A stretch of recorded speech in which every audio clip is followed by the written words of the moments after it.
অসমৰ বাবে এটা অতি গুৰুত্বপূৰ্ণ দিন। অলপ আগতে ভাৰতবৰ্ষৰ প্ৰধানমন্ত্ৰী ডাঙৰীয়াৰ প্ৰেৰণাত আৰু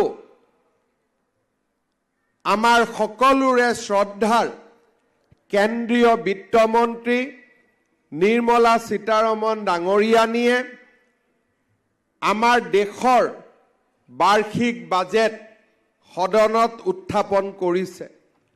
আজিৰ বাৰ্ষিক বাজেটত প্ৰধানমন্ত্ৰী ডাঙৰীয়া আৰু বিত্তমন্ত্ৰী ডাঙৰীয়ানীয়ে ঘোষণা কৰিছে যে বছৰি 12 লাখ টকালৈকে যিসকল লোকে উপাৰ্জন কৰে তেওঁলোকে আজিৰে পৰা এটকাও ইনকাম টেক্স দিব নালাগে। এই আগতে 7 লাখ টকাৰ ওপৰত উপাৰ্জন কৰিলে ইনকাম টেক্স দিবলগীয়া হৈছিল। চৰকাৰী কৰ্মচাৰী আৰু মধ্যবিত্ত লোকসকলে তেওঁলোকৰ উপাৰ্জনৰ বহুখিনি টকা টেক্স হিচাপে চৰকাৰক দিবলগীয়া হৈছিল।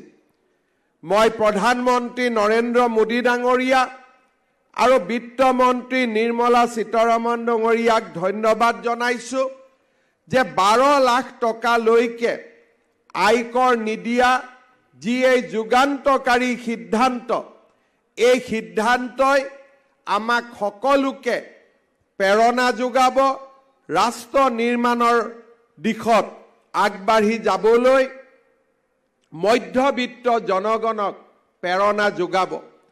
কংগ্ৰেছ চৰকাৰৰ দিনত 3 লাখ টকাতকৈ এটকাও যদি আমি বেছি উপাৰ্জন কৰিছিলোঁ আমি আয়কৰ দিব লাগিছিলে। প্ৰধানমন্ত্ৰী ডাঙৰীয়াই তাক পৰ্যায়ক্ৰমে 5 লাখ, তাৰপিছত 7 লাখ, এতিয়া 12 লাখ টকালৈকে আমি ইনকাম টেক্স দিব নালাগে। তাৰ এক বিশাল ব্যৱস্থা আজিৰ বাজেটত উল্লেখ কৰিলে। আজিৰ বাজেটত অসমৰ বাবেও এক নতুন দিগন্তৰ সূচনা হৈছে। জাগিৰোডত ছেমি কণ্ডাক্টৰ ইণ্ডাষ্ট্ৰী স্থাপনৰ যোগেদি আমি অসমত নতুন ঔদ্যোগিকৰণৰ এক নতুন দিগন্তৰ উন্মেষ কৰিবলৈ সক্ষম হৈছিলোঁ। প্ৰধানমন্ত্ৰী নৰেন্দ্ৰ মোদী ডাঙৰীয়াৰ নেতৃত্বত নিৰ্মাণ হ'বলগীয়া এই জাগিৰোডৰ ছেমি কণ্ডাক্টৰ ইণ্ডাষ্ট্ৰীয়ে এই বছৰৰ নৱেম্বৰ মাহত প্ৰথম নিৰ্মাণৰ কাম আৰম্ভ কৰিব আৰু প্ৰতিদিনে 48 মিলিয়ন চিপছ জাগিৰোডত নিৰ্মাণ কৰি আমেৰিকাৰ প্ৰতিখন গাড়ী যাতে জাগিৰোডৰ চিপছৰ ওপৰত চলে, তেনে এক বিশাল যুগান্তকাৰী ঘটনা আমাৰ ৰাজ্যখনত সংঘটিত হ'বলৈ গৈ আছে।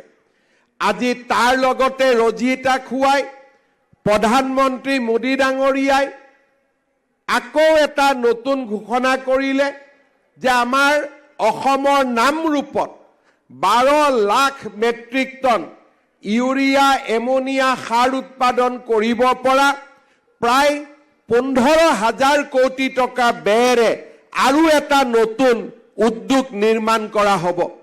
আমাৰ ৰাজ্যৰ প্ৰগতিৰ বাবে ইমান ডাঙৰ যুগান্তকাৰী সিদ্ধান্ত আমাৰ কোনো প্ৰধানমন্ত্ৰীয়ে আগতে ল'ব পৰা নাছিল। উত্তৰ পূৰ্বক আমাৰ ৰাষ্ট্ৰ জীৱনৰ মূল খুঁটিলৈ লৈ যোৱাৰ বাবে প্ৰধানমন্ত্ৰী নৰেন্দ্ৰ মোদী ডাঙৰীয়াৰ এই বিশাল প্ৰচেষ্টাক মই আকৌ এবাৰ কৃতজ্ঞ অসমবাসী ৰাইজৰ হৈ ধন্যবাদ আৰু অভিনন্দন জনাইছোঁ। মই ব্যক্তিগতভাৱে কাকতলীয়া সংযোগেই হওক বা আন যিয়েই নহওক কিয় মোৰ উপজা দিনৰ দিনটোতেই নামৰূপৰ ৰাইজৰ বাবে আৰু অসমৰ ৰাইজৰ বাবে এই সুখবৰ আহিলে মই পৰম পিতাক তাৰ বাবে ধন্যবাদ আৰু কৃতজ্ঞতা জ্ঞাপন কৰিছোঁ।